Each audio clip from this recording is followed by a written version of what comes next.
I'm just kidding. Yeah. Yo, what's up? This is SplendidRadio on Pharcyde TV with my co-host Jeremy Scipio. What's going on, people? And the very talented Mina Q. What's up? Quarterman, Mina, whatever. Variation. You have so many names. I do. They don't even know the half of it. For real. Hey, you know, I be like holding back from like commenting on stuff because I went through your Instagram one day and you was like correcting people on how to say your name. And I wanted to say this one name that I'm not gonna expose you on, but I wanted to say it so bad. Like, well, who's this person? You know what's so funny? Like I have so my like people who grew up with me, like my childhood friends and people who grew up in comedy with me, like they know the me before. It sounds like I'm Beyonce. I'm not saying that. I'm just saying like, you know. Well, you had a glow up, so I respect it. Slight, very slight. It's still on the it's like, you know, when the light is like flickering, it's like almost to potential. So, you know, there's the people who do know me like really well, they still use my slave name. That's funny. Please share. Y'all that'll be in my book. I'll tell you, I don't want to expose you because I like I think that's like certain artists, you know what I mean? Like calling them out. That's like if somebody called Prince by his middle name, like you ain't supposed to do that.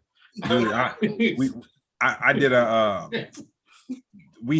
so anyway, there was I'll say it whatever. So I was doing this show and I had to work with another manager for a situation I was dealing with. And so the other manager, his name was like a name from a comic book, but the name he had was like, it wasn't even an adult name. It was it was like a lower level comic book action figure name or whatever. I ain't gonna say his name, so I could just be honest about it. Yeah, this MF Doom. No, I'm kidding. No, he was way lower, dude. Like dude, he was like one of the dudes who Doom, like one of the dudes he just like knocked out the way or whatever. That's funny. I So don't know any comic book stuff. Y'all done lost me. So homeboy was like, we were kind of supposed to be in a situation where we had to work together a little bit, but he was kind of way out and his artist was kind of way out. And so I want to say like maybe Method Man or Q-Tip or somebody was around backstage. And see, my mind, I didn't know the guy for that long. And so my mind was just programmed on whatever the emails are, the conversations or whatever. And so I called him his name and this fool really pulled me to the side after the show. I was like, man, you just called me blah, blah, blah in front of Method Man or Q-Tip or something. Like, yeah. I'm like, come on, man. Like you over the age of 35, man. You way out. You know what I'm saying? But anyway, you know what I'm saying? It's not about me, you know. No, man. No, I'd only do that if I don't know, you start acting different. I'd be like, girl. Like, I know you. Talking to me like you my parent. My mama was talking. Okay. So what's up, Mina? Where were you the first time you heard hip hop and what was the song? Well, okay, that's okay. Put a smile on your face. Well, because it's so funny. Even when I first heard hip hop, I don't know that I knew what I was hearing. I grew up very like a very religious Baptist kind of vibe, you know. So Southern Baptist. Yeah. So oh man, y'all like, the best. Yeah. When I was growing up, like I remember a lot of that, but I kind of remember my dad playing like Snoop. Okay. And that's kind of my first real awareness that I can like look back to. But outside of that, like I remember way more hip hop like prior to that time, but I heard it after I heard Snoop first, if that makes any sense. Well, if your pops was listening to Snoop, you know what I'm saying? He, you know, you have a little musical taste in the bloodline. You know what I'm saying? Some, you know, like my mom couldn't tell you the name of any rapper even right now, probably. If I asked her, she would be against secular music. Not even against it, but it's just not her. That theme. She doesn't go for it. Like if I play it, she'll listen to it and but she wouldn't know anybody's name. She doesn't know. I have this theory. I believe Snoop Dogg is currently the most famous person on the planet. Okay. They did a poll, they gave it to The Rock, but I think there's people who don't know who The Rock is.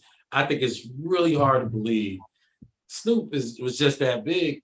And you know, like I said, to even be able to avoid Snoop back in 1990, 4, that was impossible, man.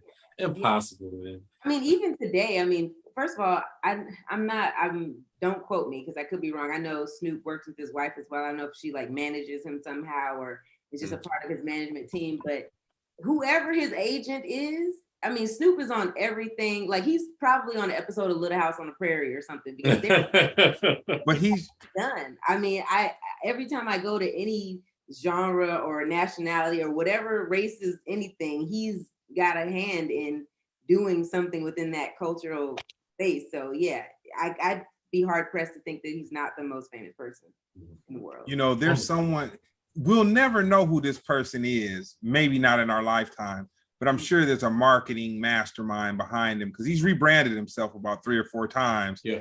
And like every time he's rebranded himself, it's like different, but you still get the same nucleus, but it's like to me, to see him with Martha Stewart, that was like, I mean, he's really hanging with her. Like, and the chemistry that the two have is kind of like some homies, you know what I'm saying? Yeah. And you don't get a person that has like that natural it factor that like we don't see that. Like the closest we'll kind of see to it is I'll say I was watching a New York Fashion Week clip on Instagram of Drake, and he's very personable and he's kind of funny and he's a superstar, but Snoop hit different.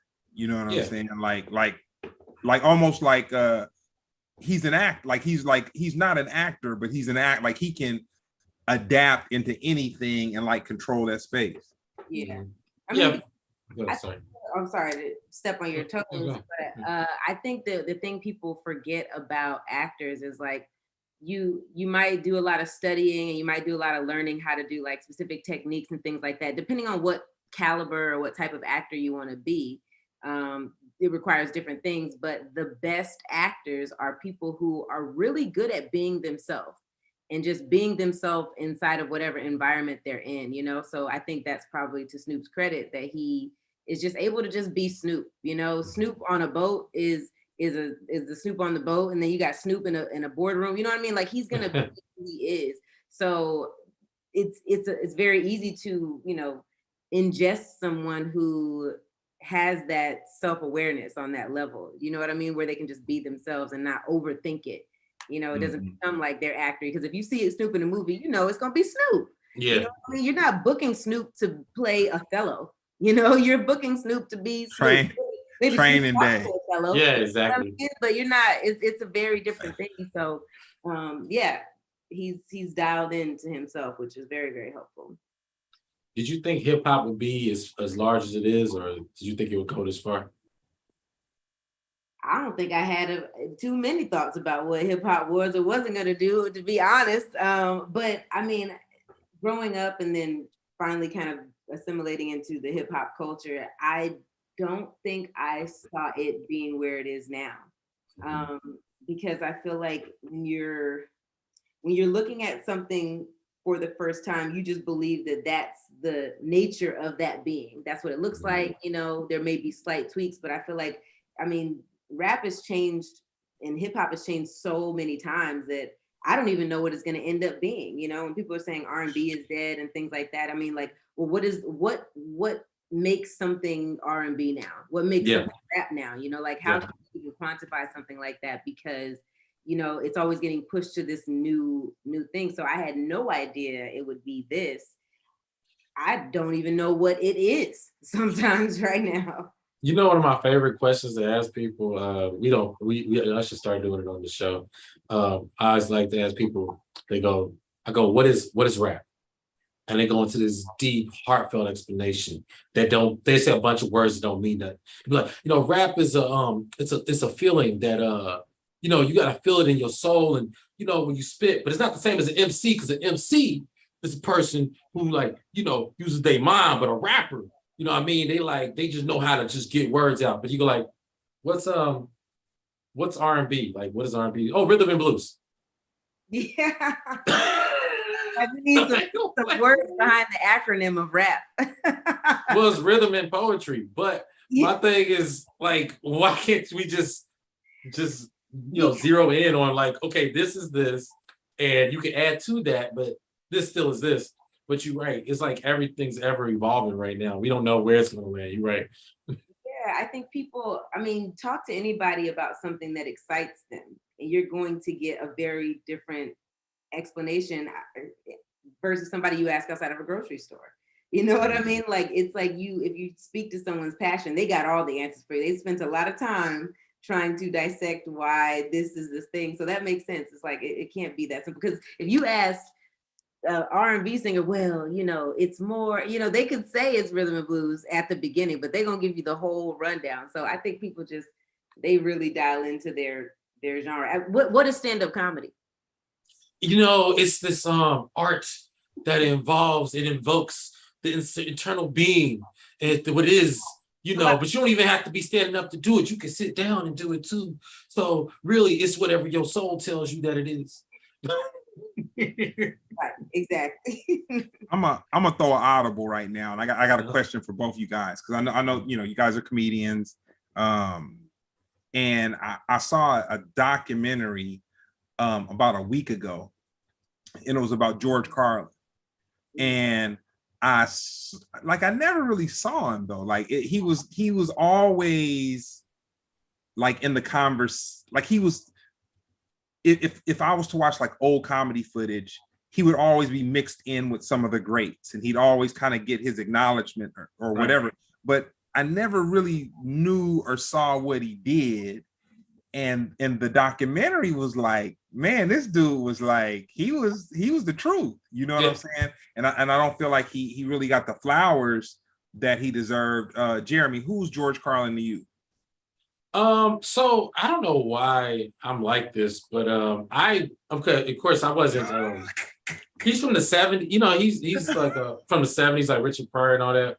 But I remember George Carlin having a TV show. I watched the specials, like jamming in New York, whatever. Like as a kid, I remember, but a lot of people for some reason don't remember. So he was pretty active. Yeah, he's pretty active. I mean, he had a TV show, like an actual sitcom that was on TV, and I remember an episode where he died or whatever. I'm a fan. You know what I mean? So I like him. I think he's dope.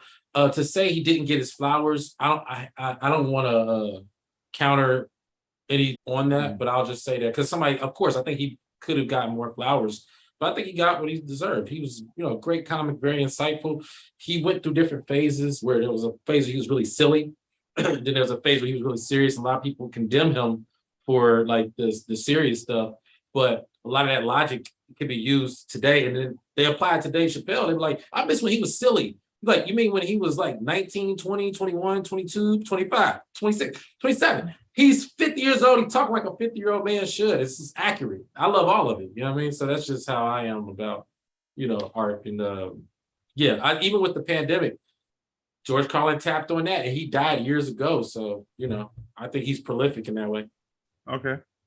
Yeah, I feel like Jeremy probably put it very well. I think another thing to consider is the generation. We're talking 70s, we're talking people who maybe were who were growing up within that era that got way more exposure to him. If you're talking to a comic that started last week, you know what I mean? That may not be their first go-to, but definitely just very prolific. Just the concepts, the manner of giving out information and just like storytelling, it was truly unmatched. You'd be hard pressed to find a comedian with that much just on the money. It was a very kinetic thing that he would do on stage. And I think if you look at stand-up as a whole, it's not a very, very old art form necessarily. So he was there at kind of the onset of when it began to really matter to people. I mean, we could go far back to, Mom's Mabley and, things like that. Yeah. Really deep into the bag, but I'm talking about when people were like, oh, stand up, we get dressed, we go out, we sit down and we listen, you know what I mean? When it became like what it truly is. So I think, he's like everyone in his class, a lot of those people, like they were giving us stand up on a level that has, like rap and like R&B, shifted and changed in many different ways. Evolve. If you talk about like for me personally, like I do a lot of online content, the TikTok, Instagram, all of those things, those people are not stand-up people. Not my particular audience, not my age range, not the people that come to see me regularly. They're not people who appreciate and understand the art of stand-up comedy in the same way that maybe my mom's generation would. You know what I mean? And even then, I'm a different thing for them to ingest for my mom's generation. It's like, okay, I don't know what she's talking about. You know what I mean? So it's a very different medium depending on the time frame you're talking in. So I do feel like he got the flowers that he deserved within his time, because it was amazing. What he was doing was amazing in that time. And if people were fans of his and looked into who he is, they'd be like, oh wow, like you said, like I had no idea. Something that you just brought to my attention. I never thought about it until right now, and you just kind of given that answer. It seems like the general attention span right now has gotten is like the attention span has been bred out of people. Like it's gotten shorter and shorter and shorter and shorter. And so with you doing internet content, and then also being a comedian, you have like literally like a minute and a half to captivate somebody or to get their attention or to move your point across, versus standing up on a stage and kind of trying to take a person on a journey. Do you think that being a comedian helped you adapt to online content, or they're just two totally different skill sets? Well, I'll say before I answer that question directly, I have way less than a minute to get them online. I have about 4 seconds to get them truly wanting to continue watching that video. It's nothing to do this. That takes no time. You know what I mean? Something that I do from the second that video is now the main one on their screen has to be enough for them to stop.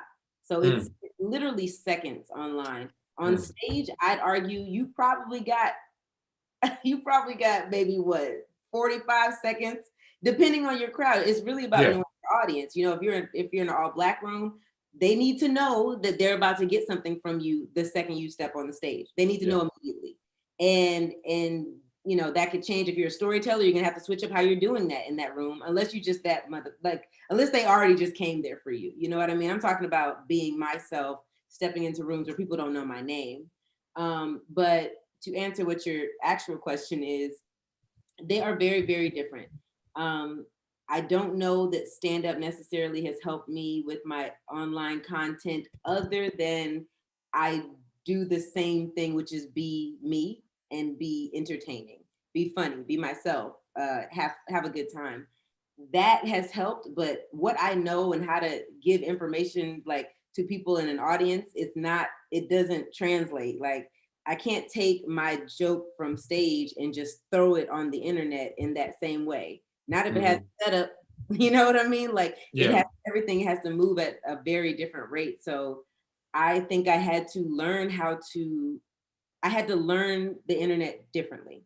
The stage you learn because it's like you just feel the vibes in the room. It's the same thing. You figure out what people like, how quickly they need to hear something, what they like to see. Do they like transitions? Do they like you to be abrupt? Do they like you to talk fast? Do they like you to talk slower? Do they need you to do something physical while you're talking? Like it's because of the attention span thing you said, like it's a trial and error all the time, even more so than on stage. Because at some point as a stand-up comedian, you know what's going to work. You know exactly what's going to work. But I can say the same joke that kills on stage on TikTok, it doesn't translate. So even from Instagram to TikTok? Instagram to TikTok, from the stage to TikTok, stage to Instagram, it's like, you just have to figure out how they can receive that best.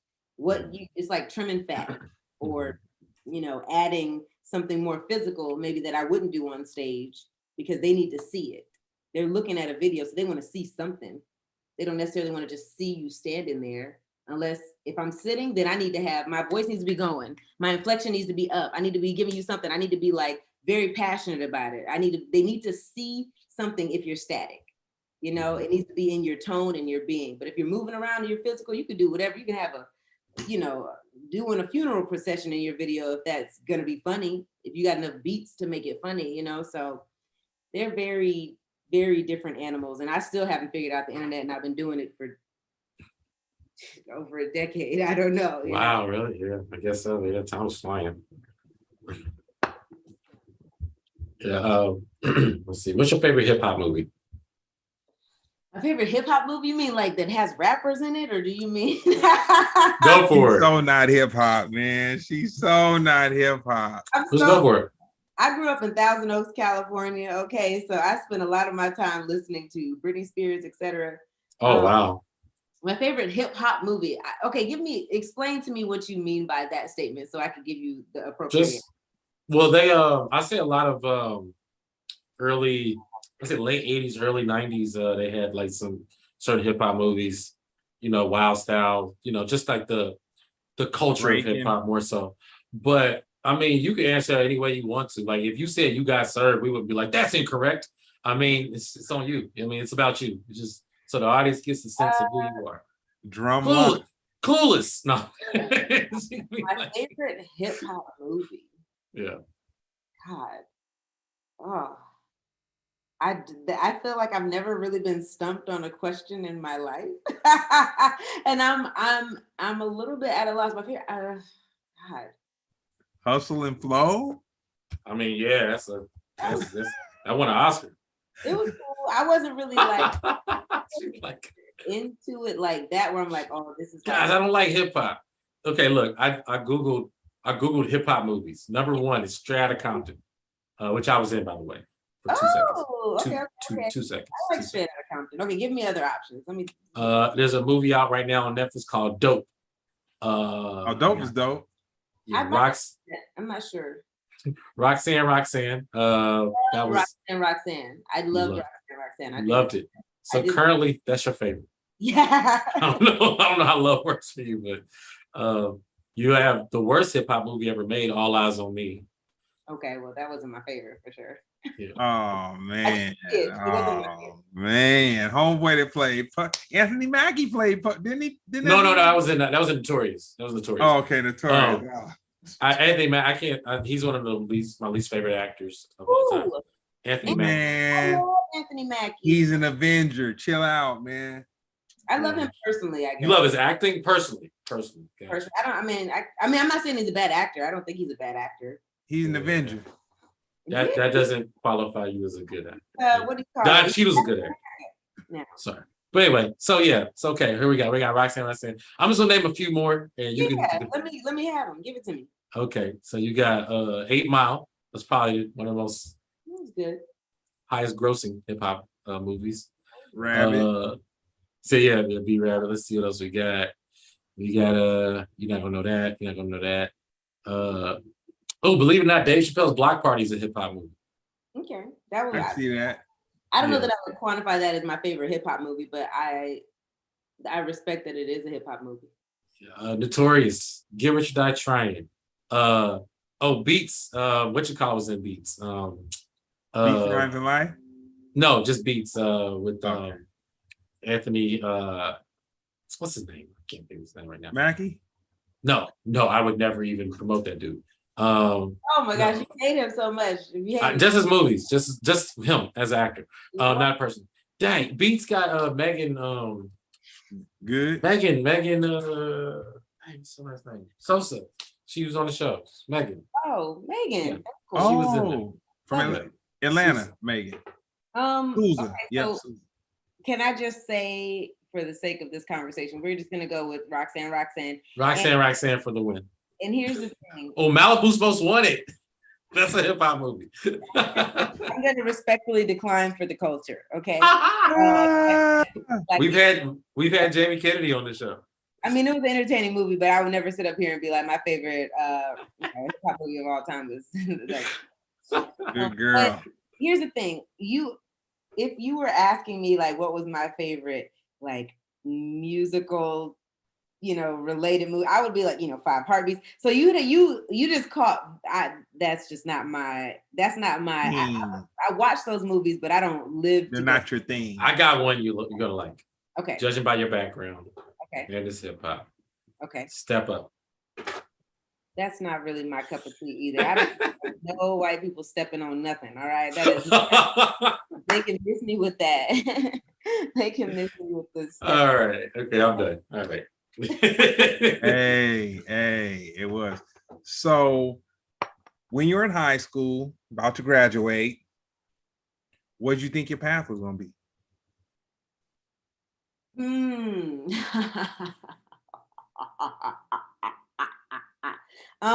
My path. At the time, I believed I was probably going to try to work in public relations. That's what I thought I wanted to do because I wanted to, do fun stuff for people and like more of like publicist kind of vibe. Mm-hmm. That's what I can see that. But ultimately, the thing was like my entire life I had been acting and doing plays and doing this and that. I just didn't know how to make that a reality. Because before graduating and like getting my degree, I was under the impression that like, okay, I could go use this degree, but what I wanted to do was I wanted to act. I just didn't know how to bring that to fruition. I didn't know what that looked like how do you get an agent? How do you get in this and that? So I took all right, let me try to join this workforce, and it immediately just was not giving. It was not what I wanted. So I thought that was what it would be. I thought I would work in some sort of like, maybe I'll be a news anchor, or maybe I'll be like, a publicist or something where I could work within entertainment. But it was like, no, I just want to entertain. I don't want to work for people who entertain or be some subsidiary of like entertainment news. I want to act. I want to do that. So I always knew I did. I just didn't know how to make it happen. Acting versus comedy versus writing. Your favorite? When you say comedy, I'm assuming you mean stand-up comedy. I have this. Writing would be last for sure. I enjoy writing. It's not like I enjoy collaborative writing. So with a writing partner, I'm really into it. On my own, I could do it. It's not my favorite thing. It's so tough to say, but like acting has my whole heart because it always did. Like I was 7 years old writing plays and acting them out by myself in front of my family. Wow. You know what I mean? So like I have never not wanted to act. Like that's what it's always been about. And stand-up found me because in high school, like I was listening to Jamie Foxx's I Might Need Security, and that, it was like, oh my gosh, it's so funny, and then Kings of Comedy came out around that time, and then I'm listening to Dave Chappelle and Cat Williams. So I really grew a respect for what I was watching them do. And for years I wrote jokes and just never had the balls to say them aloud. And finally, one of my terrible exes, had one good idea. And she was like, you should just try it. And I did. And it changed my life because it was so much more control than acting was. Acting was based on what other people would allow you to do. Stand-up was based on what I wanted to be real, what I wanted to happen. So stand-up has a very, very special place in my heart. I could never see myself not doing stand-up. But, it'll always be acting because I can't help it. I do it by myself when I'm at home. I do it in the mirror. I'm acting out scenes that I'm writing in my mind. Like I can't not do that. And then stand-up and then writing. So there you go. Tell us a little bit about Chicken and Chocolate. Yeah. What is this deep dive? Is it that deep? That's deep. It's not that deep, but it's so interesting. No, it requires some research. Yeah, exactly. You would have to have done some research for Chicken and Chocolate. Chicken and Chocolate was the brainchild of me and my best friend, Jasmine Carter. And it's just the journey of, essentially it was pretty much our journey of two women who were, in two very different places, age-wise, and everything wise, one of them being straight, one of them being gay, and then trying to figure out who's the gay one? So I was the gay one and still am. This is for the character. This is parody. Yeah. For the character, I was the gay character. Jasmine played the straight character, Jasmine Carter. And it was excuse me real quick. She's dope, man. She's dope. She called I was on YouTube, and man, I don't know how I came across. Like I have no idea. And I was like, damn, she's hilarious. And then no, dude, because it caught me. And then the whole funny thing about it is, I'm over here thinking I really did something, and I'm like, oh, Jeremy, I just saw this. He's like, dude, you had one of the girls that's in it. She was on the show, like, and he was like, dude, she was there. I was like, and I was trying to run it back in my mind, but you guys are hilarious. Like, I wish, like, I don't know how it came across my YouTube searching though. Like, I have no idea, but people need to see that though. They like, popping. They popping. Oh, okay. Yeah, and I will say this here. I'll say this anywhere where I have the space to. Jasmine Carter is one of the most talented people I've ever worked with in my life. She is so funny, incredibly funny, so smart, and so like she understands how to work within all of these mediums almost seamlessly. She started off doing videos, and then wanted to do stand-up, switched to stand-up, started killing stand-up, then went into more like professional acting, killing action. And she's just very, like, she's so funny. It's like impossible to be around her brain and not have some sort of like, it's like it rubs off on you or something. You know what I mean? Like, she's just, she's the GOAT, honestly. I would say that in any room. I don't care if Dave Chappelle's standing there next to me, like, she truly, truly is. I think that when people get that feeling and they get to know her the way you did, like, she is, literally, sky's the limit is not even enough of a something you would think that a guy wrote some of her material the way her mind is, like, she's really thinking like a dude. Not saying she's not capable, but she's really thinking like, and I'm looking at her and I'm laughing like, damn, that's some shit I think, The mark of a true comedian. She's a watcher, she ingests life, she's always like there. She's very present. When I'm talking to her, she's much younger than I am, and I'm just like, why do you know this? You know what I mean? She's just very astute, and she uses it well. And I sometimes I sit back and I watch her videos from, when I first met her through now, and like, she's just, it's crazy because she only gets better. Yeah. She gets better. Well, I think you guys as a team too, Like, I think it's very fortunate to find like, like I always compare y'all to Key and Peele, but that's just like the modern day examples, Cheech and Chong, or, just to find that other half to your comedic, you know what I mean? Like, was it Richard Pryor and what's his name? I can't think of his name right now. But they did like a series of movies together. Like, it was just Gene Wilder. Gene Wilder. Yeah. You know what I mean? Like, it's, I think it's a blessing to be able to find that comedic other half of yours. And I've known you for years. And when you introduced me to Jasmine, I was like, oh, okay, this makes way too much sense. This is very weird. And then the way y'all humor bounce off each other. Y'all able to get jokes off that no other scenario that I can think of is able to to coexist. So that's what I think is dope about you guys. And I still say I think you guys together can get that like Key and Peele status. You know what I mean? I think after all these years, I feel like we have become one brain. I don't even know how, like, a very interesting thing happened on stage a couple nights ago. Jasmine was at a show. She's doing her material, and I ended up going on stage with her. And we've never been on stage at the same time, like doing Really? ever. Like Y'all should have been done that. Never done that. And it just so happened to happen that night. And it was interesting because it was like, it dawned on me that there are things that we haven't even considered yet, you know, like that's crazy. Doing something on that level and how people responded to it and how they enjoyed it. I was like, there is something here for this too. So, you know, I don't know, just watching, like, I know where she's going with her stuff. We don't really have to do a whole lot of external communicating. So I like that. Beautiful. I don't think I've been that close with anybody in my life. So I enjoy that about our relationship. Yeah, I'll just dang, I need to take some my memory's shot.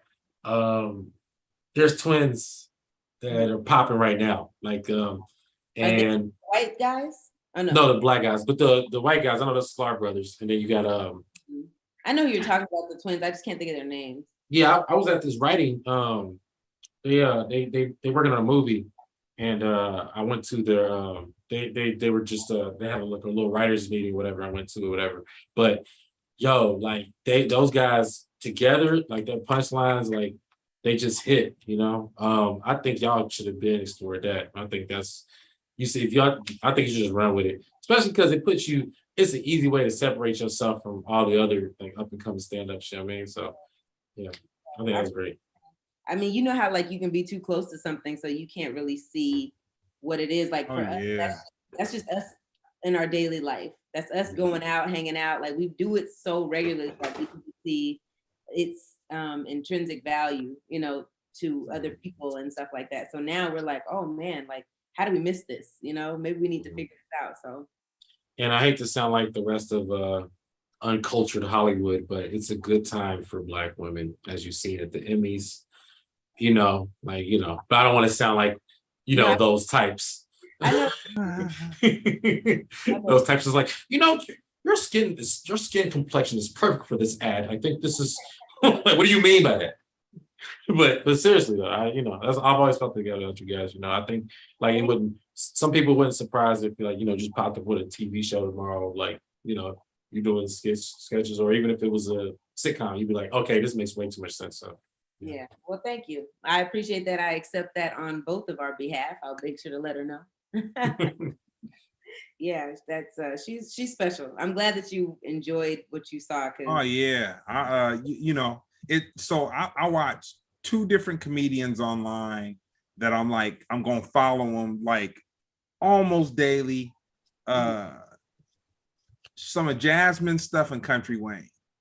Okay. And I feel Country Wayne is talented because the most profanity he'll use is he may slip a damn in there. Like it may be a damn, like maybe, but he can be funny without being like over the top. You know what I'm saying? Like you can enjoy his mind. And then that's what I enjoy about the stuff you and Jasmine do. Cause it's like Jasmine's mind thinks like she really can think. She's talented at what she does. I'll say that and I'll leave that there. Now, to ask you a question, and not to get into any of your super secrets or nothing like that, but like social media. How does social media help what you guys do on YouTube? Oh man, well, I'd be lying to you if I told you it doesn't. Not really, because each of these mediums are their own very specific niche. Yeah. So like it's very difficult to transfer, to get them to like go from one to another. Usually wherever people find you, that's really where they want to find you, because that's probably where they go usually, you know? So the people on YouTube, like they're diehard YouTubers. They may go to TikTok and Instagram, but like they're subscribing to people on YouTube because they're on there going to their page, you know? Same thing with TikTok. So it's a little challenging trying to grow any specific social media platform through another. But at this point, there's so many, you just kind of have to put everything everywhere and then let them grow on their own, you know, until like you have some sort of maybe like pop to where people are like, now they're looking, they're going here, they're going there, they want to find everywhere, they want to follow everywhere. Like until that moment, you just kind of have to meet them where they're at. Okay, fair enough. Without you giving any super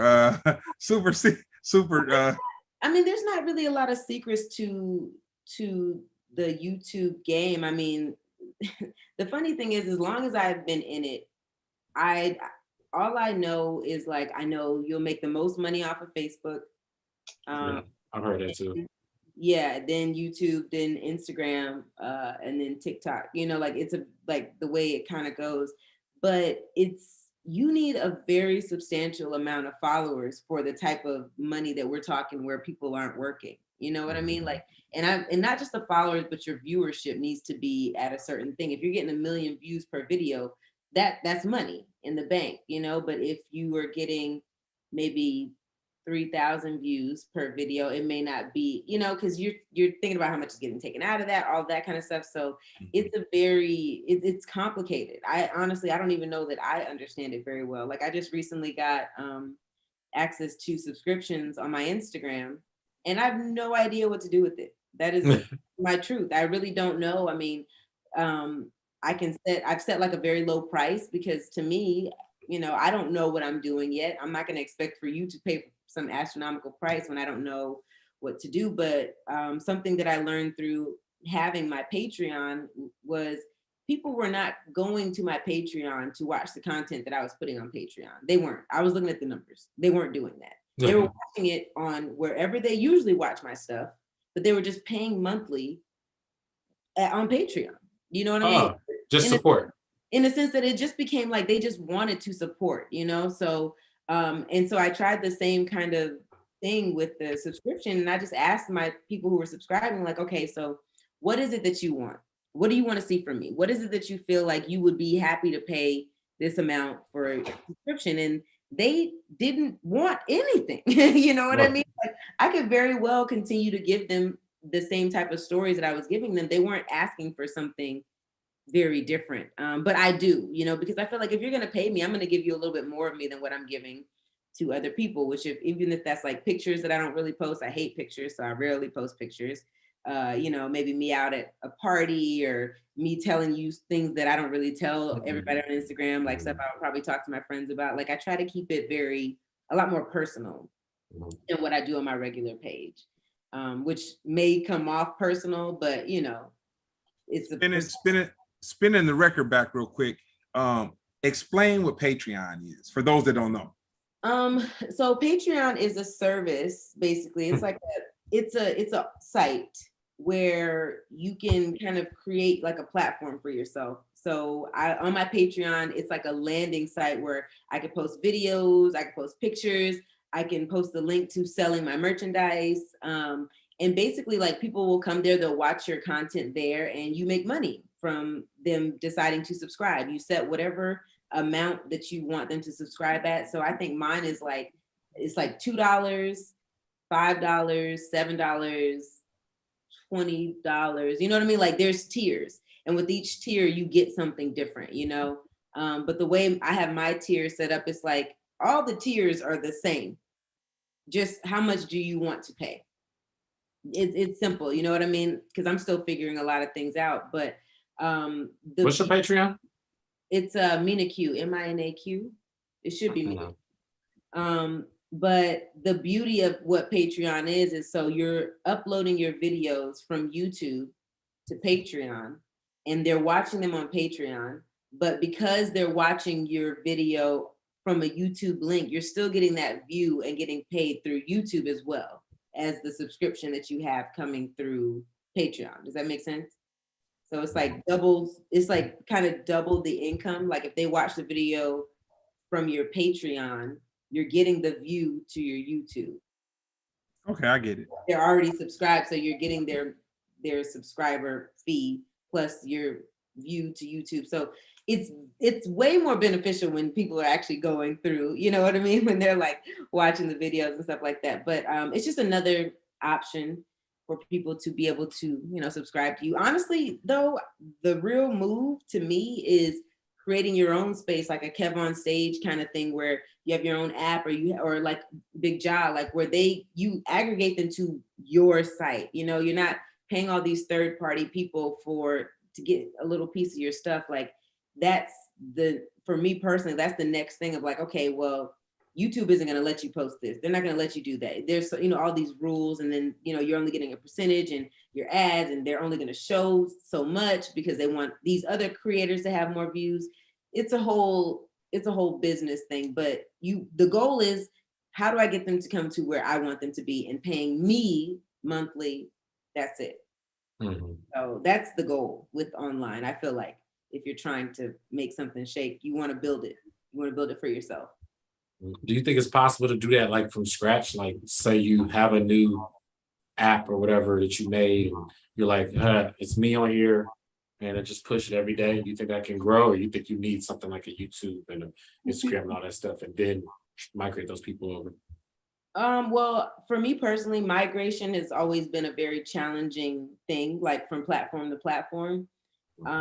But I live of the mindset, if you build it, they will come. You know what I mean? I have no doubts about what will happen for me, like where my life, my future, like my career will be. So they will come. The goal more so is to have it established. So when the time comes, they have a place to go. You know what I mean? And so then you're not like scrambling to create this space. The space is already there for them to get there. So yeah, I think you could start it from nothing. I don't think it hurts to indulge in the other platforms just so you can have your face available somewhere, that's all it is. All these platforms are like virtual business cards. Basically, yeah. That's all. I feel the same about podcasts in general. Like podcasting has become a business card. Like, what about 23 Feet from Stardom? That was so I did background on that movie, and it was basically a story about like how the backup singers, like these women, these people, like they were amazing. They weren't necessarily getting their shine, but many of them went on to be very famous, but you wouldn't know, like, because they were singing behind some powerhouses. And I got that gig through someone else I had known, just doing my own private work. Like I would have him film my sketches and stuff, and he went on to be a DP and work, in different, a higher echelon of film capacity, and brought me on to do that. So that was pretty cool. And that movie ended up winning an Oscar. So I was like, oh, I'm in a movie that won an Oscar, even though I'm, background. I'm like, I'll take it, That's so interesting. You played background in a movie about background people. Yeah. And won an Oscar. I played one of the backup singers that they kind of show in the back. That's ironic, but I feel like you're gonna get your shine, but it starts off like that. Right.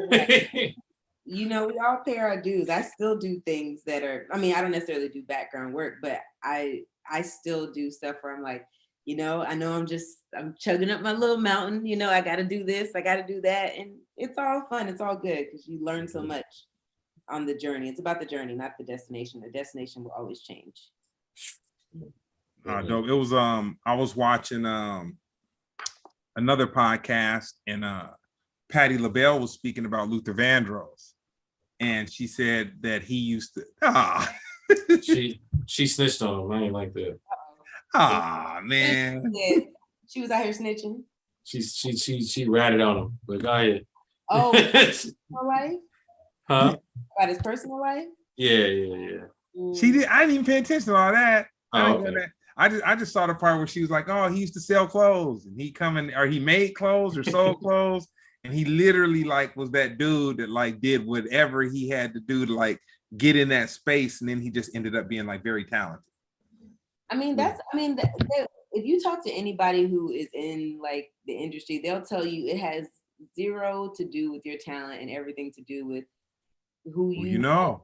And that, but I feel like in addendum, it's like, and how much work you're willing to put in. You know what I mean? Because you're not going to get anywhere if you're just waiting there and a bunch of people and you don't do anything with that. It's very symbiotic. So you need to know the right people. You can get talented, you know what I mean? But, or you could be talented and know nobody, you know, and just sit there on that talent. It's like when people, you could pray and pray and pray, but if you don't do anything, these prayers will go unanswered. And that's not a God thing, that's a you thing. You know, you don't, everything requires a very cohesive relationship to make it work. It's never one-sided. So, yeah, you know, I get it. You got to hustle. You want that dream, make your clothes and be, you know what I'm saying? Like, be present, be heard, take up space in places, you know.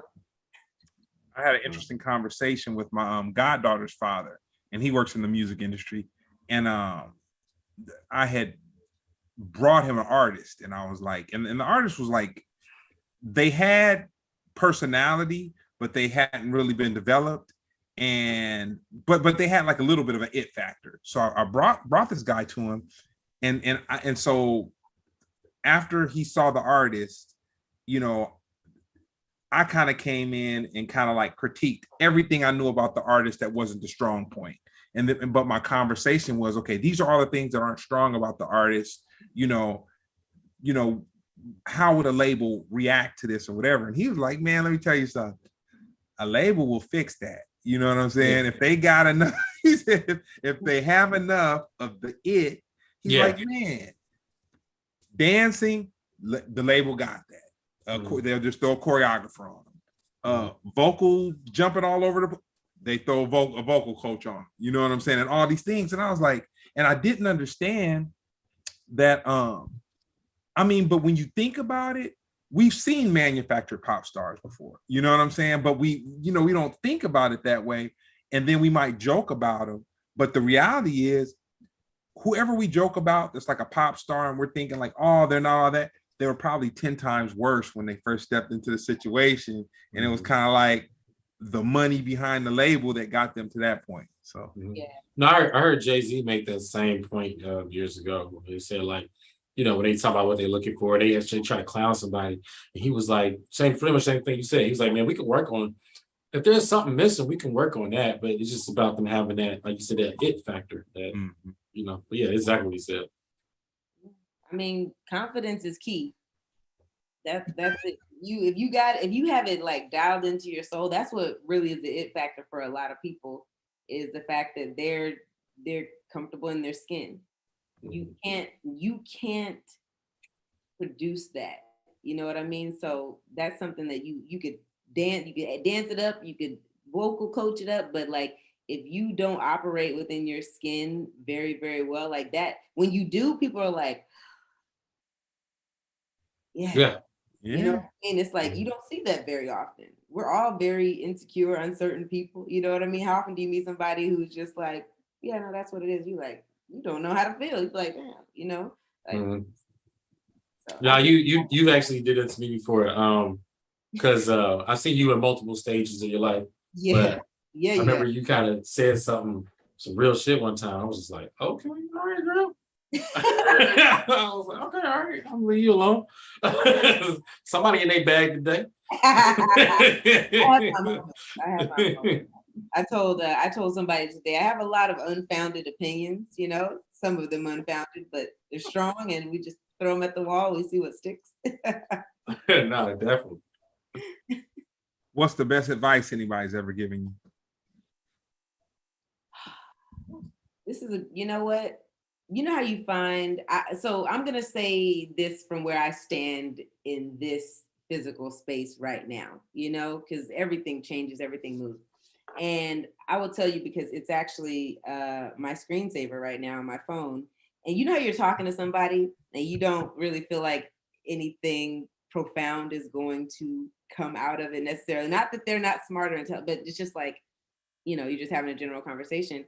One of my friends, I was telling her about an audition, and she said, they're looking for you. They're not looking for anybody else. Wow.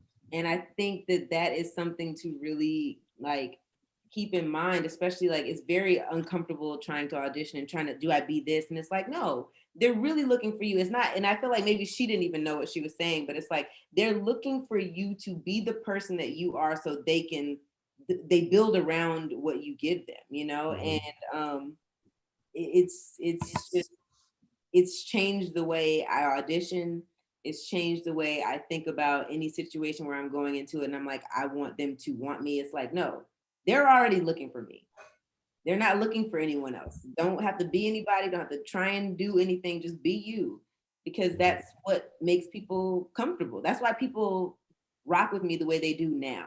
Friendship, business, personal, because of who I am. So, don't get too far away from that, trying to create this thing.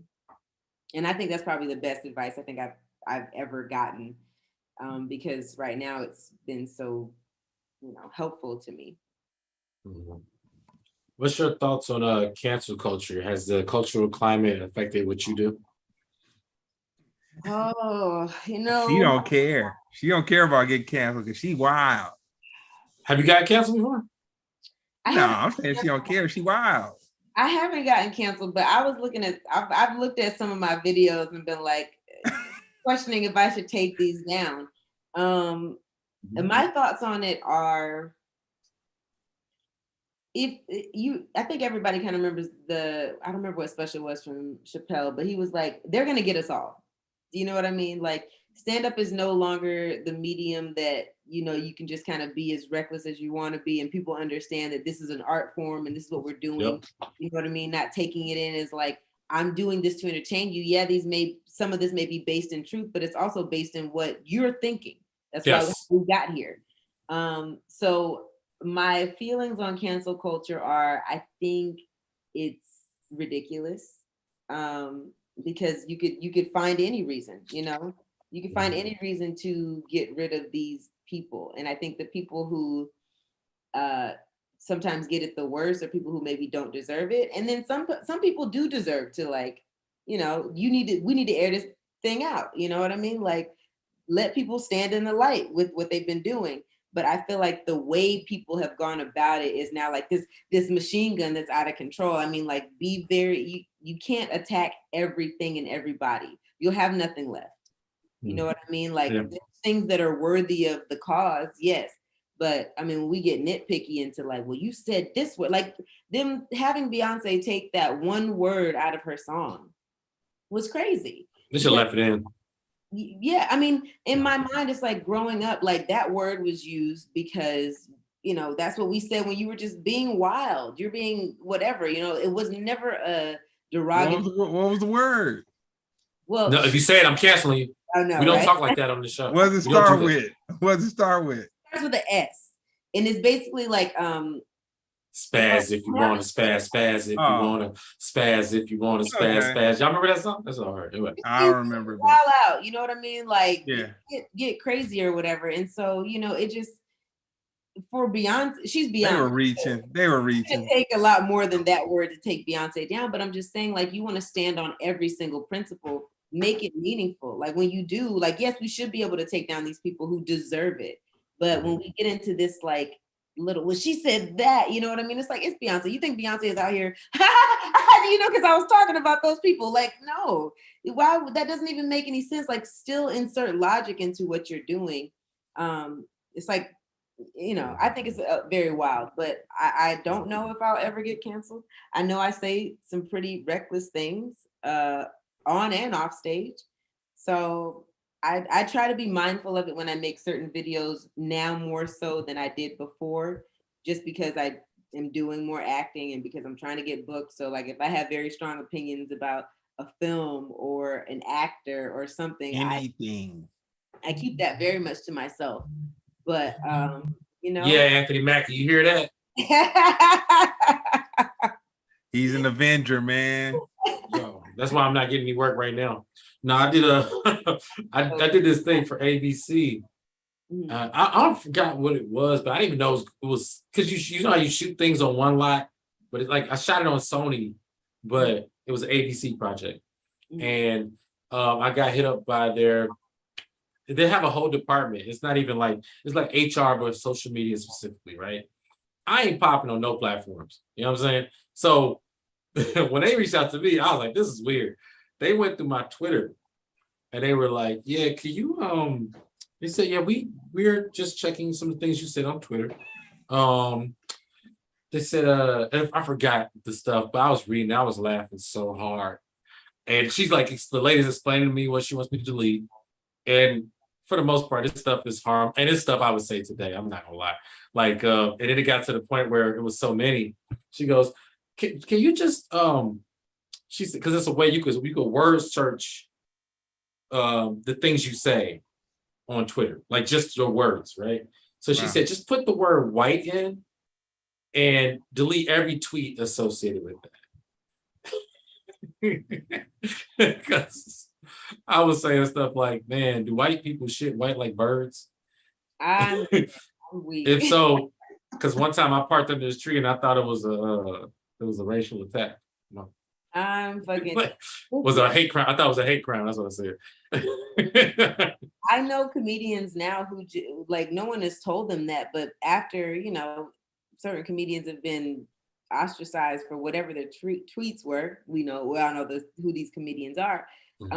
Like I know comedians who had to go through and they virtually cleaned their Twitter, but to my credit, my ex made me delete all of my social media at one point, so I have nothing to really worry about.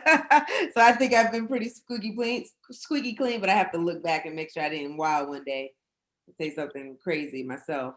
I said that's a wager. It depends on how much money on the line. If it's like a that $1 million movie, then shoot, what Twitter? What are you talking about? Whole account. Straight put the Thanos on them. I'm only me if the price is right. Not the principle, but the price. Yeah, for Twitter, ain't nothing I said on Twitter worth a job. What? Oh my gosh. Dope. So I'm gonna skip on into this other one. So, your thoughts on Ari Spears and Tiffany Haddish, if you have any. I don't know that I have any. Good. You just want to work with Tiffany. So I haven't followed the story super closely since it first came out. Because I feel like you kind of have to wait and see how like these things kind of pan out. So I don't really have any strong opinions one way or the other about them. I think that as an entertainer, you just have to make sure your shit is straight. I don't know if I could cuss, and I'm sorry if I'm not supposed to. But man, you know what, Jeremy? She headed towards some big money, man. I don't know if she's had any PR coaching or whatever, but she became a master thespian. We was able to see some master thespian a few moments ago, man, and she was quick on her toes and kept it right. That's dope. She's like, I don't want to miss that opportunity. You don't want to miss that opportunity to work with Ari Spears. I understand. He's like, I was gonna put you in this movie, but you know what?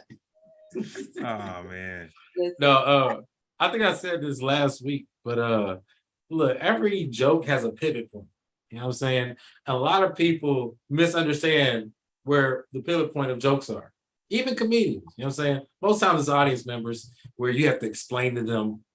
You don't, they're not owed an explanation, but sometimes somebody has to explain to them where the joke pivoted on. And they go, oh, you know what I mean? But he's not actually mean. This is called hyperbole. He's joking. Right. Yeah. He's doing an impersonation of somebody who's mad. But if you have to explain it, that ruins the joke. Now, the thing is sometimes comedians don't get their own topics. It just kind of happens sometimes, you know what I mean? And with this one, if you're going to make jokes about pedophiles, the pivot point is not using actual children. That's the pivot point. Like use adults. There's so many. Just use them and dress them up like kids. And sometimes that joke doesn't work either, but at least you don't go to jail. And that's the whole thing.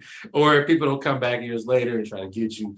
So, that's it. That's just, to me, you gotta move the pivot point. You have to be very, very strategic within that realm in general.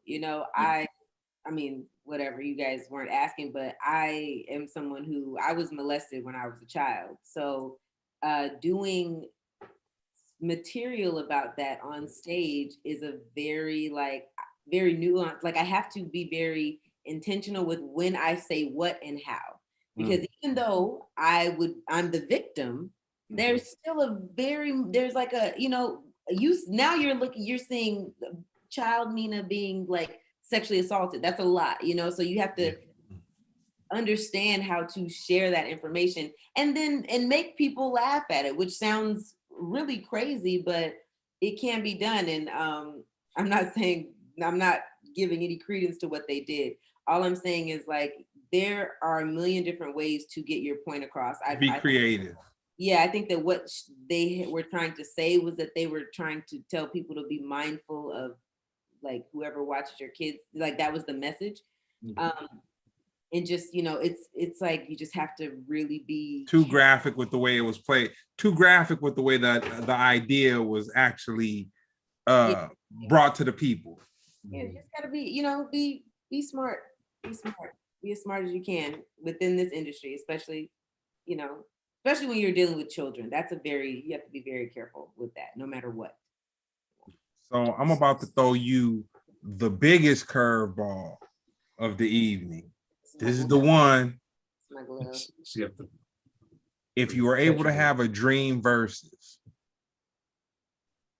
dead or alive, we're not trying to put you in the hip hop jar. We understand you didn't dip too much in the hip hop jar when you was a youngster. We're not putting you in the R&B. It could be dead or alive, any genre of music. If you could have a Mina Q versus, who would be your two competitors?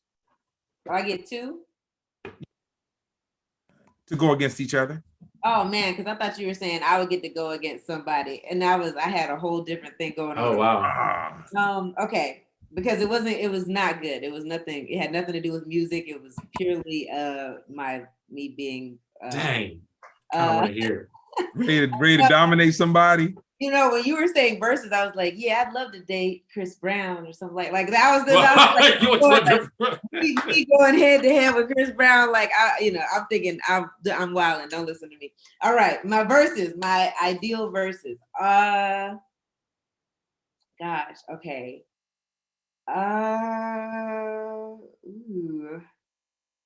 Okay, I think I would want to. This may not even match up, but I would just love to see.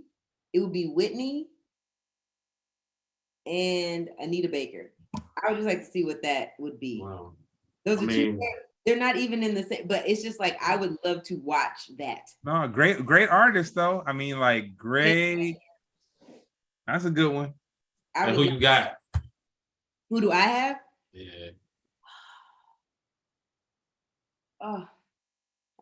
I can't have anybody. I have Whitney in her prime. I say Whitney in her prime, but Anita anytime. So it's like it's hard, I'm looking like I don't know if Anita can hang, but she got some songs though.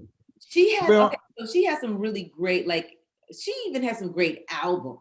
You know what I mean? Like we're talking things that people maybe don't even know. And I'm old. I'm dating myself. I mean, I was about to go back for a second because I was like, okay, who would I really? I mean, there's so many people. I'm an old head when it comes to like oldies. Like I love oldies. That's when you're asking me rap questions, it's like, okay, I could have a couple answers, but I get in my bag when it's like we talking R&B because that's where I live. You remember, I feel like this whole concept is dated, and correct me if I'm wrong. Remember like on the rap stations or the hip hop station, whatever, after like a certain hour, maybe like 10 or 11, probably even later, they'd be have like the Quiet Storm. They'd be like, welcome to the Quiet Storm. And they play all these old songs and stuff. Is that like dead? Nah, I think you can. I think if you up at midnight and you go through the FM stations, you probably find it got to be one. Oh, gosh. Whenever I would, and it's been years since I've done this, but whenever I would go home to Atlanta and I would stay at my aunt's house, she has a radio still in one of her bedrooms. And I would turn it on at night and there was always a DJ on there doing the Quiet Storm. But this was Atlanta. I don't know, like at night, first of all, I don't turn the radio on during the day in LA. So I definitely don't turn it on at night. So I don't know, but that is such a nostalgic, like turning that on and hearing all this, like it was always the same song. Like it could be 2 years since I had been to Atlanta, and they were playing the exact same songs they were playing the last time I was there. And it's just, Jesse Powell and like all those songs that you're like, man. My song is Rock With You with Bobby Brown. I didn't even know he made that song. I used to listen to that song all the time. And I found out, I was like, Bobby Brown made this? But it's like, yeah, Anita Baker. I think like half these songs I heard like on like The Quiet Storm. Yeah, she's the one, man. I mean, her voice was just so unmatched. Like my favorite thing about Anita Baker is that she somehow inserts yawns into all of her songs, and I can't get enough of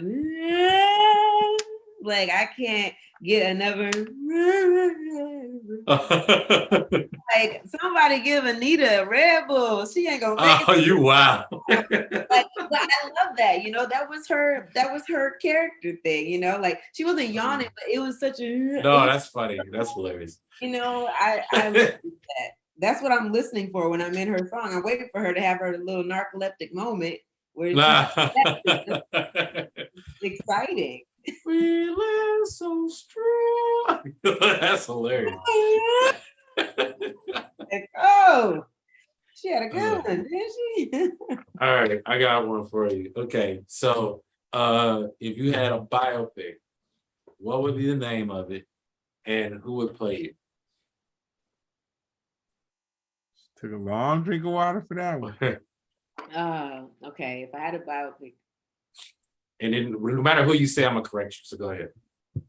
Okay, who would play me? Well, I guess it would have to be somebody younger than I'm guessing, right? Whatever you want. It's your movie. My movie? It's your movie. I want Angela Bassett to play me. You want Angela Bassett? Wow. Angela Bassett to play me. Definitely about to correct you. Okay, go ahead. and I would want it to be called Slim Pickens. Slim Pickens. Because I had this goofy idea that my first stand-up special would be called Slim Pickens, and everyone told me it sounds racist. So I decided against it, but I want to use that for something. So why Slim Pickens? I don't know. It just, when I thought about it initially, it just was so funny to me. It's like, it sounds weird. I don't know. You don't have any reason. I don't have a good reason. I thought you were gonna be like, that's what they used to call me when I was a kid. No, it's just like, I think whatever my reason was at the time, I think it was something about like, you don't have a lot of opportunities or something, whatever it was, but it was still stupid because nobody, if I put my face next to Slim Pickens, I might as well be doing blackface. You know what I mean? Like, to be fair, there's a white actor named Slim Pickens. Okay. Yeah, he's 19. He's born 1919. This is old, way back in the day. And he had a sister named Easy Pickens. Not even kidding.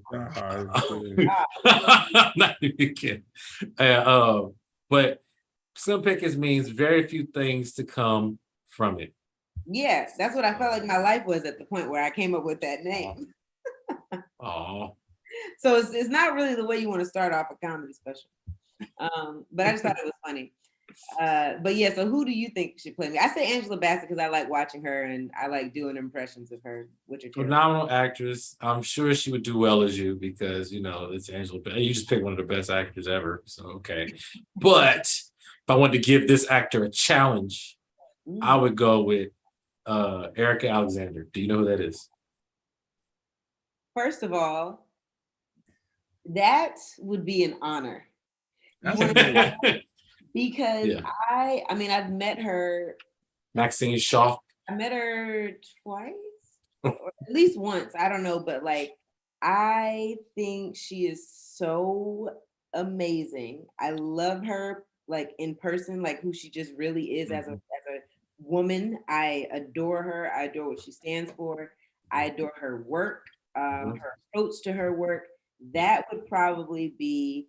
I liken myself to Maxine Shaw, attorney at law, a lot. So I take that as a supreme compliment. And I think that would be super amazing. Maxine. I can see that. She had an energy about herself that was just unmatched for seeing like a dark-skinned woman on TV be that. An attorney at You said that. what?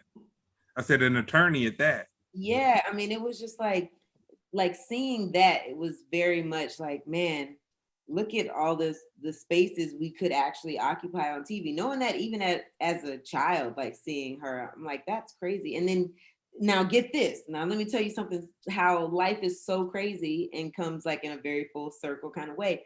So of course I grew up watching Living Single, loved it. I still watch it to this day. It's like my background show, it's my going to sleep show, whatever, getting ready show. And the first sitcom that I've had the opportunity to be a lead in, I got to do with Kim Coles as guest stars for the show. And, and the show is very much like a Living Single meets Girlfriends kind of a show for today. And my character was basically who Kim Coles' character was on Living Single. And so getting to work with her and just like telling her like, look, I grew up watching you, and her telling us like watching me and the three other women who are leads on the show, she was just like, this is what it felt like for us on Living Single. Like watching you guys is very nostalgic for her. And I'm just like, how are we nostalgic for you? And you're, you know what I mean? Like, it was just so crazy. And it just was like, man, I mean, no matter where that show ends up, or whatever happens with it, it's like. How long ago was this? We filmed the end of last year, not last year. Yeah, the end of last year. Okay. And so right now it's like kind of being shopped around. We don't really know where it's going to land just yet. It's called BFFs. But very, very cool. Jasmine Carter's on it as well. Yarrow. I'm missing one of the other girls, and I know her very well, so this is terrible. But it's just it was just very cool to get to do that with all of them, and then to have her on the show was like crazy. So the last time we saw you, it was before the pandemic hit. Long time before the pandemic hit. This is our last question, and another juicy one. Okay. You ready? I'm all out of water. So, how do you see social progression going in the next 2 years? Man, I don't know. I don't know where we stand. I feel like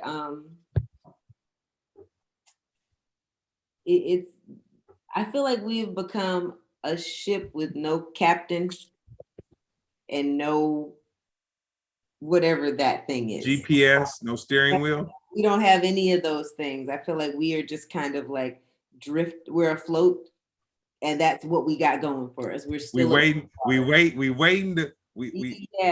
People are waiting up in the morning figuring out who they gonna cancel today. I feel like we don't get it.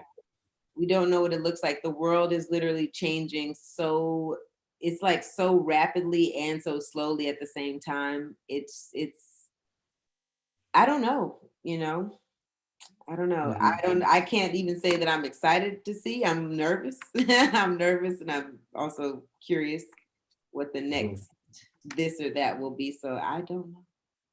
I'm smart enough to know that I don't know everything.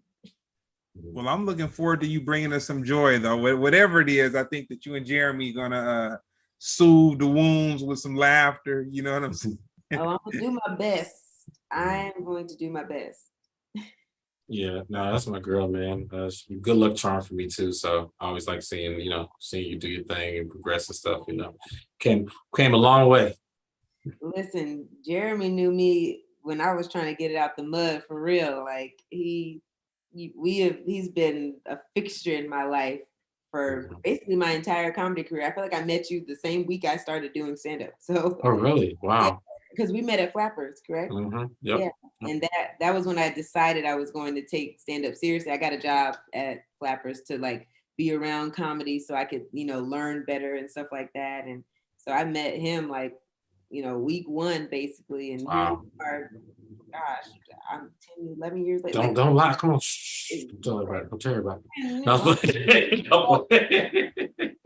But you know, here we are, 50 years later. We're still standing. We're still strong. It's good people. I appreciate you guys for always having me on and just, you know, challenging my mind, challenging my my state in terms of being canceled or not. I appreciate you keeping me on my toes. You know what I'm saying? Necessary, you know, be ready to duck and dodge little Kim's questions. Oh man. Well, real quick, I don't know if you guys heard Joe Biden declared the pandemic over. So Today? Yeah. Oh yeah, Sunday. So it's been over. I know 3 people that got it like in the last week. Yeah, they say hundreds are still catching it. It's still killing hundreds a day. But yeah, Joe Biden said it's over. So there you go. I don't know what are we trusting him? I mean, it's unclear what Joe Biden has got going on. This is the news, man. Okay. The news is always right. Must be true.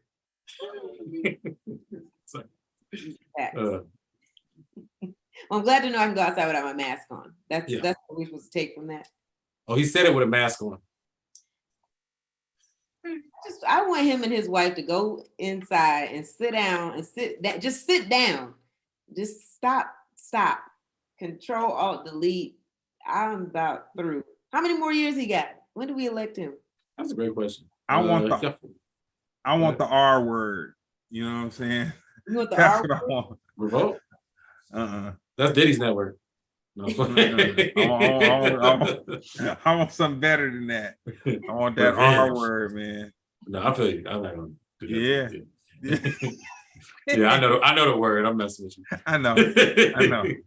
Listen, my name is Bennett, and I ain't in it, as my mama say. Man, the word that'll make 3 different people from 3 different spaces. You know what I'm saying? Yeah, but that's dope, man. I really appreciate you coming on. It's been real dope. Actually, you know, a lot more educational than what I thought. I mean, a very intelligent conversation. I appreciate that. You want to share your socials? Yeah. Let me do that. At this point, it should be Mina Q or Mina Quarterman, but on Instagram, it's Mina Quarterman, just how it sounds. You can spell it. If you can't spell it, you'll get close enough. You'll land somewhere near me. Facebook, it's Mina Q. On TikTok, it's AYY_Mina, Mina. You know, I don't know what other platforms. YouTube is just Mina Q. In general, if you type in Mina Q, everything will pop up. MySpace? MySpace is there. She doesn't exist there. I don't exist on MySpace. She doesn't exist there. I do not occupy that space. That is not my space. That's funny. You have any shows coming up? Well, I can't say for sure that I have a show coming up, but I may possibly be in Vegas at the end of October. So, you know, you'll follow your socials and figure it out. Yeah, let me know about that. Be on the lookout. I'll let you know if that irons out the way I'm hoping for it to. And you know, maybe you'll catch me on some new TV shows that you're not really expecting to see me on. Things I'm not. But we'll see. You'll see. You'll see, and we'll see. So, you know. That's dope. But that's so funny. And you, Jeremy, what you got coming up? Let's see. I'll be at the Laugh Factory tomorrow. Laugh Factory Hollywood. Jasmine's on that show. Oh, really? Mm-hmm. With Jordan Rock. Huh? With Jordan Rock. Yeah. Okay. Yeah. I'll pull up on y'all. Okay. Then I'm at La Jolla Comedy Store Thursday. And I'm sorry, I can't read my own writing. I'm at the okay, I got this. I'm at the Glendale Room, and I'll be on Melrose on Saturday. That's the best I got. I'm sorry, I don't do too much. Anyway, that's it. That's dope. Well, no, man, this has been another episode of Splendid Radio on Pharcyde TV. I want to thank you, Mina. And I want to thank you, Jeremy. You know what I'm saying? Getting 2 intelligent minds together with with my little mind, and you know what I'm saying? Mind. Your big mind. me understand I can keep up a little bit, you know what I'm saying? I want to say thank you for that cup you guys gave me. I drink my tea out of it every day. Oh yeah. Oh no, that's dope. That's dope. Well, no, man, it's been another episode of SplendidRadio on